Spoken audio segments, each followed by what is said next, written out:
চলো হ্যাঁ দাদা কিসের জন্য সম্বর্ধনা দেওয়া হলো আজকে? নমস্কার সমস্ত মিডিয়া বন্ধুদেরকে এবং সমস্ত মিডিয়ার কর্মীদেরকে। তার কারণ আপনাদের দ্বারাই সব কিছু জিনিস আমরা প্রোভাইড করি এবং সকলের কাছে তুলে ধরতে পারি। তো আজকে আমাদের এই যে মেডেলগুলো দেখতে পাচ্ছেন, এগুলো আমাদের পশ্চিমবাংলাকে দেওয়া হয়েছে। আমরা রাজস্থান গিয়েছিলাম, অল ড্রাইভার ওয়েলফেয়ার অ্যাসোসিয়েশনের কিছু কর্মসূচি ছিল। সেই কর্মসূচির সঙ্গে আমাদের কিছু অ্যাপ লঞ্চ হয়েছে সংগঠন কর্তৃপক্ষ হিসাবে এবং সমস্ত ড্রাইভার ভাইয়ের বিষয় নিয়ে।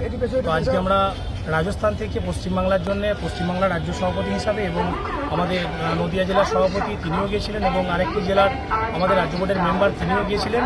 আমাদেরকে প্রত্যেককেই একটা কর্মসূচির সঙ্গে সঙ্গে আমাদেরকে অ্যাওয়ার্ড তুলে দেওয়া হয়েছে। এই আনন্দ কিভাবে ভাগ করে নিচ্ছেন? এই আনন্দ বলতে আমাদের পশ্চিমবাংলার যে সমস্ত আমাদের বর্ধমান জেলার মেম্বাররা এবং নদিয়া জেলার মেম্বাররা যেনারা এখানে আছেন, তিনাদের সাথে আমরা এই অ্যাওয়ার্ডের মাধ্যম দিয়ে এবং সকলের কাছে একটা ভালোবাসা তুলে ধরা হচ্ছে এবং সকলকে দেখানো হচ্ছে যে আমরা সংগঠন কর্তৃপক্ষ আমাদের কাজ সামনের দিকে এগিয়ে নিয়ে যাওয়ার জন্য আমাদেরকে একটা সম্মান জানানো হয়েছে।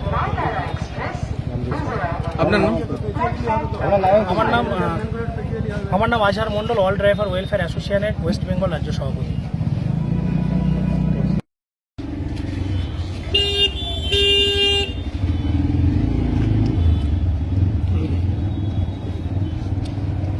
স্যার বলুন। কোমর থেকে হাতটা নামান, টেনশন লেগে গেছে নাকি? না না তোমার মেডেলটা বার করে বার করে দিক তো পাওয়া যাবে নাকি? হাতে করে ধরো।